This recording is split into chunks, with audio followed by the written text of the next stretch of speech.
I just asked that question, like, what if I just prayed to the Holy Spirit all the time? And that was a turning point in my life. And it was a turning point for the growth of our company, which went on to actually be very successful. And we ended up being one of the best places to work in the Chicagoland area. We became a sought-after software development company. We were doing bigger and bigger projects. And I attribute it to me letting go of thinking that it's my show and surrendering into, okay, I'm going to trust, I'm going to trust, I'm going to trust.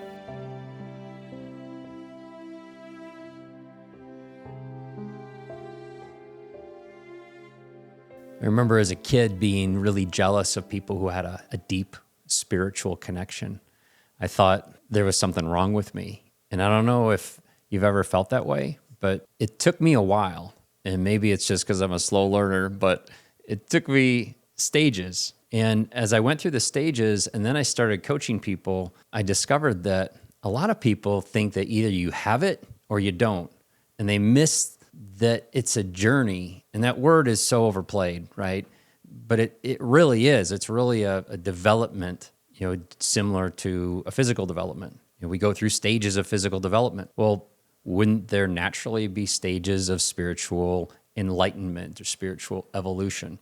What I went through with my spiritual evolution, it became very clear that this is teachable. And so what I had in mind today is just to give you a couple of demarcation points of elements of how this skill started to be refined until it became so refined that there was a gap that closed and closed and closed until talking to God became like a very comfortable and normal experience where if I were seeking insight or looking for some guidance, it would come very, very quickly.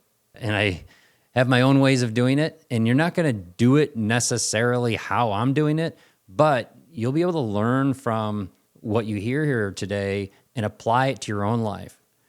And it starts with one thing that you're going to absolutely 100% want to do, and I'll get to that as I go through the process. Because if you do just this one thing that I'm going to share with you, it's going to help you get to a place where you can accelerate your journey. So let's get started with not the first thing, but a very memorable one. I was running a software company that I co-created, and we were struggling. It was early on. We had a number of employees that needed to get to work, and we didn't have the projects. And I was at the Sara Lee parking lot, leaving a meeting, thinking, how is this going to happen? I started to pray, and I said, hey, Holy Spirit, would you guide me? Like, lead us. Like, we're in trouble. And very quickly, we got deals. And I don't mean that day, but within the course of a couple of weeks, like all the issues that I was so afraid of went away. And I remember thinking, why do I wait until things are desperate before reaching out, before asking for that divine guidance? But my history prior to that was, hey, once the Holy Spirit kind of solved everything and all the things came into place, I would take it and say, I got it. Not consciously. I didn't consciously say, well, Holy Spirit, you take a back seat. I got this. But that's kind of what happened.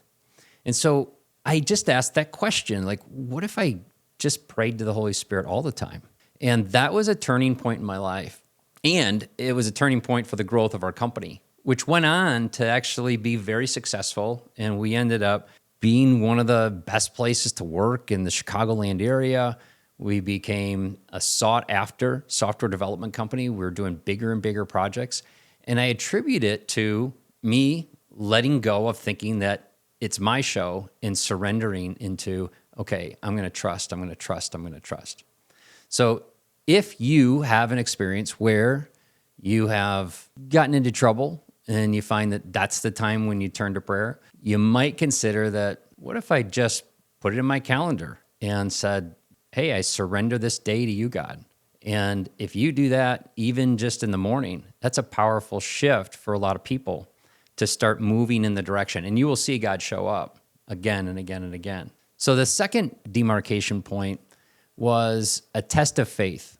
And this was a longer test of faith than I'd ever experienced. It's a great story. I think you're really going to like it. And right at the end of the story, I'll give you that one thing that I told you about in the beginning. Some friends of mine and I decided to purchase a property, a big property.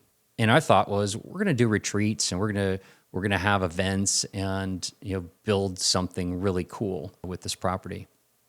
Well, shortly into it, we hit COVID. A number of dynamics happened. Monies that we thought were going to come in didn't come in, and it ended up becoming a little bit of a nightmare. I was feeling fear, and anytime we act from fear, the outcome is going to be negative. But it's a reaction sometimes. Well, oh my gosh, I'm going to lose. And so there's a reactive tendency to control. Well, I learned very quickly to let go of control. And my faith was being tested in a way that would last years.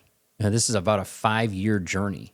And the reason why I think I was so calm through it, and there were some very tumultuous points in it, was because early on I prayed and I said, hey, God, what is it that I need to do here? And there were two things. One, everything's going to work out better than you ever expected. And that answer kind of assured me. Now, I had developed a faith where I knew that that was God. I knew, and so there's a whole lot of other things that happened to get to that point, but I knew that was God. I trusted it. So here I'm trusting that God's speaking and saying that everything's going to work out better than I would ever expect. I'm like, okay, because my expectations were probably, pretty high. Like, that sounds kind of cool to me. And the second thing besides that was to stay aligned. And that was a key message, like stay aligned. And all the partners in the deal, like make sure everyone's aligned, which means eyes on God, right? We can get distracted from things that are happening in the world. We can get pulled into our fears. And so whenever one of us might get swayed toward a fear mindset, the rest, we're holding all of us accountable to come back to presence, to come back to God, to come back to, hey, remember, this is not of our doing. This is something that we've surrendered. So if we do surrender, trust the surrender. And so a number of things occurred during the process where over time, just in time, we got the answer. One time we were desperate for a solution and a neighbor knocked on the door and said, hey, could we buy part of the land? And that purchase of the land gave us just enough money and confidence to the lender to extend things.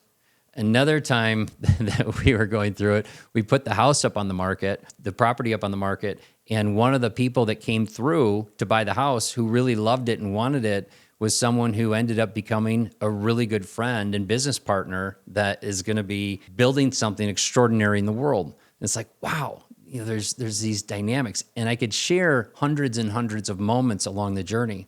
And that's the point, is trust, trust, trust, trust. It's not about the outcome, but it's about paying attention to the gifts that show up today.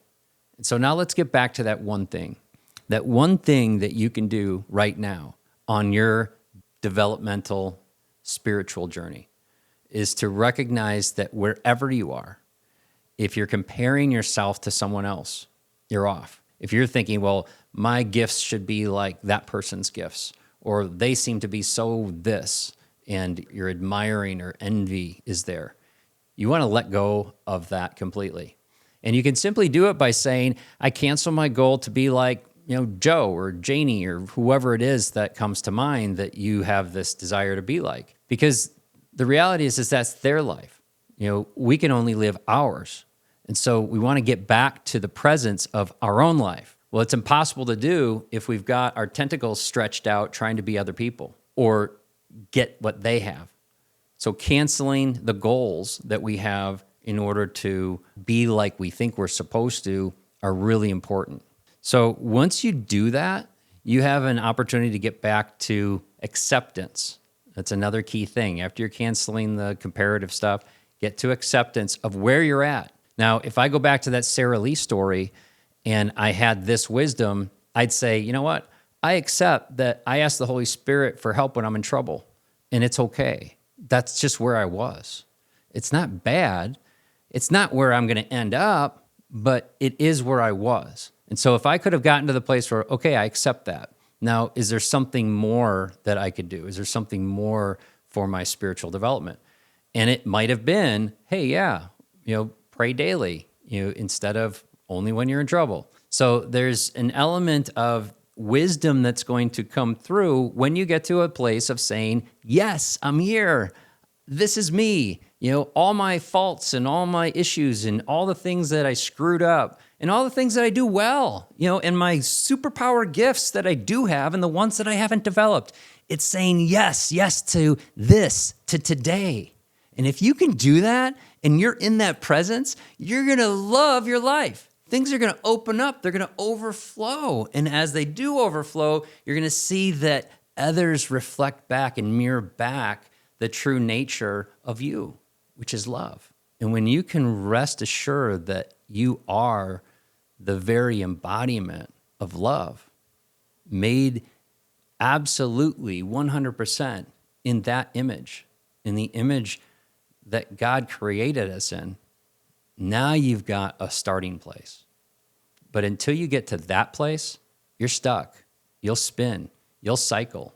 You'll go way high and way low. But if you come into the acceptance place and you start to open up to the spiritual journey that is laid out for you, if you look and open your eyes, because it's right in front of you, now you will begin to accelerate the joy in your life. If you like this and you want more of this, subscribe. Check more of this out. There's more coming. We're just getting started. This is the O Coalition, and we have some cool things that are free. So if you want to tune in on Fridays at 2 p.m. Central, go to live.needle.com. It's live.needle, NEDL.com/Mark Hattas. And right at the bottom of the screen, you can check out, get alerts. Follow the YouTube channel for all the content that's going to come here. And they're going to play off each other. You're going to see like a lot of growth happening. And there's a new book that I've got out called The Lowly Prophet. You can start reading it for free. Just go to thelowlyprophet.com/free, and you can start reading it and get a couple other cool free gifts, including a meditation that'll help remove some of the stuff in your way of connecting wholly with God. Bless you.